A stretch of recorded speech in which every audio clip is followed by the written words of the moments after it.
Hello wonderful person, this is Anton, and today we're going to discuss our search for Earth 2.0, or basically some kind of an Earth analog somewhere out there in the Milky Way galaxy that could be extremely Earth-like in its properties. And so imagine finding some kind of a planet that is almost exactly the same size as Earth and takes almost exactly the same amount of time to orbit its star.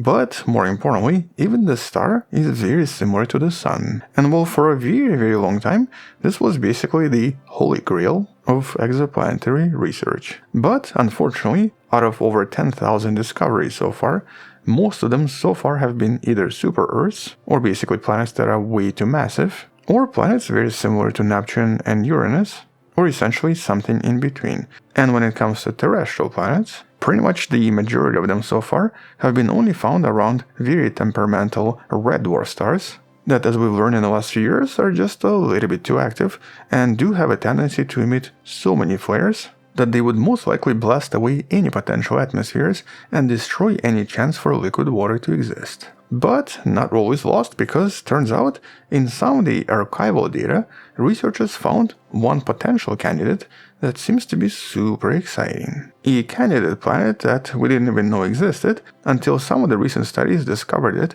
in the data from the now defunct Kepler telescope. And so today, we're going to discuss this very special discovery that was recently discussed in this study by Alexander Venner and the team you see right here. And here it's a candidate planet now referred to as HD 137010b. And at least based on this preliminary analysis, right now it seems to be a planet that seems to mirror the Earth's properties the most. And so let's talk about this discovery and exactly what we know about it, but also discuss some challenges and why we're not going to be able to confirm it for quite some time. And I guess let's start with the distance. This is approximately 146 light years away from us, and it orbits a star that's bright enough to study this in a lot of detail with some of the next generation telescopes. But as I mentioned, this was not recently discovered, but was actually originally seen back in 2017. And so here the iconic Kepler telescope, that was observing stars for many years, collected a tremendous amount of data. And it was basically observing the stars by constantly looking at the same spot and by trying to detect various transits from thousands and thousands of different stars in its view.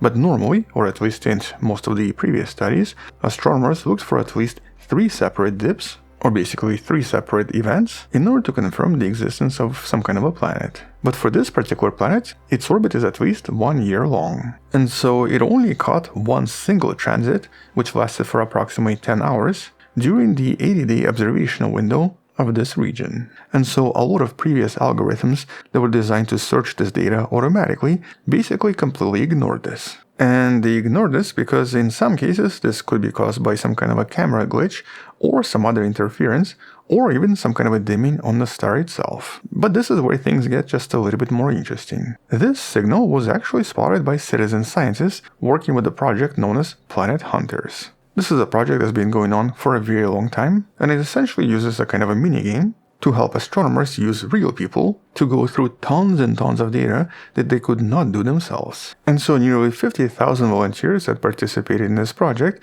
helped discover this somewhat exciting signal. And that's because many of them noticed this very shallow and very unusual dip that actually resembled a planet and not some kind of a solar emission, and so pretty much most of them marked it as a potential planet. But following this initial discovery, researchers decided to do their due diligence, trying to explain this as possibly something else, before concluding that this is a planet after all. So basically here in this study, they tried to rule out all other possibilities, like for example some kind of a second star, or just a typical glitch. And the analysis so far indicates that this seems to be a planet, and it seems to contain somewhat rare and very exciting properties. And so what makes this world so exciting? Well, first let's discuss the size.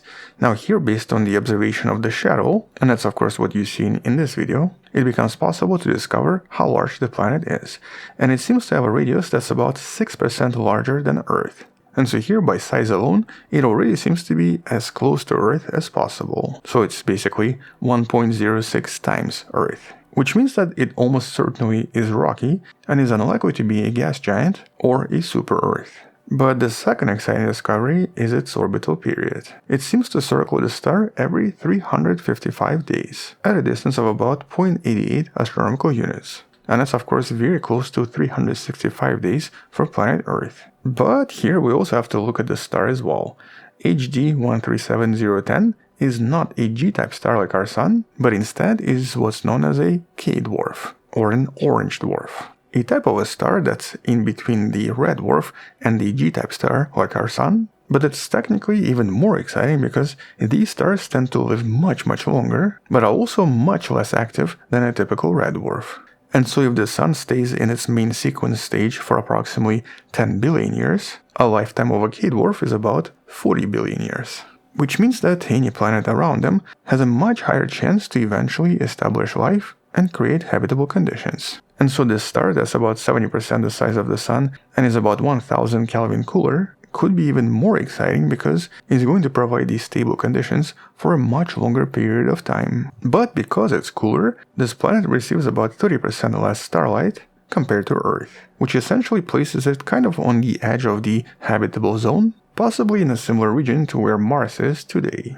Actually, if this was in a solar system, it would be somewhere between Mars and Earth, just a little bit farther away from us. But while this planet could be cold, it does not mean that it's going to be a dead world, because here everything depends on its atmospheric composition and on its surface properties. And so if this planet has a dense atmosphere enriched in greenhouse gases, it could easily have temperate conditions and of course possess liquid water. And so for example, if its CO2 content and methane content is just a little bit higher than Earth, it can easily have extremely similar temperatures, and thus by all definitions contain just the right conditions to become habitable. But you still might be wondering why we've been discussing this, because in the past few years there's been a lot of announcements of these potential Earth-like worlds or habitable planets. So why is this one so special? Well, one of the main reasons is because this planet occupies a kind of a barren region in our current catalog.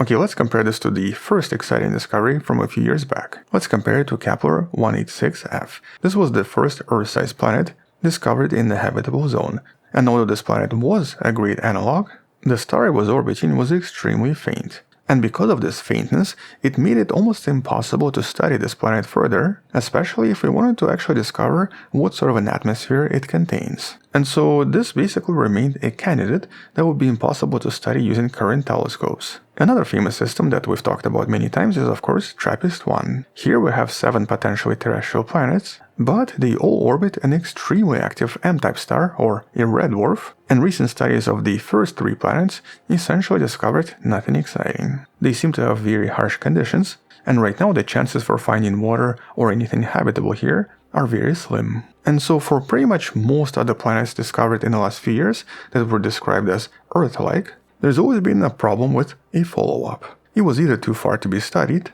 or the star was just of the wrong type. But in contrast, HD 137010b orbits a relatively bright star whose visual magnitude is 10.1. Or in astronomical terms, this is a pretty bright star that will be pretty easy to observe and analyze in the next few years. And so this is the first time we've found a planet that seems to be Earth-like in radius, seems to have very similar orbital parameters, and the star is bright enough for a major follow-up research, meaning that we can now look at this star and this planet with many different telescopes and actually see its atmosphere. Assuming of course there is some kind of an atmosphere to begin with. And interestingly, some of the older observations even hint at a potential existence of some kind of a Jupiter-like world, or Jupiter-sized planet, further out in the system. This is based on 4 years of observation by high-accuracy radial velocity planet searcher, that's able to see very tiny deviations of star motion, discovering massive planets pulling on those stars. And so here between 2006 and 2010, additional studies revealed that there might be something else here that seems to be similar to Jupiter. And if confirmed, it means that the star system contains an Earth-sized and Jupiter-sized planets, making this extremely similar to the solar system in terms of architecture. But this is still a very big if, mostly because this is still a candidate, and because we've only seen one single transit. And so not all of this is 100% accurate yet, and additional observations are still required. As a matter of fact, some of the previous observations with the TESS telescope, that's also designed to observe these transits, so far has not seen anything yet.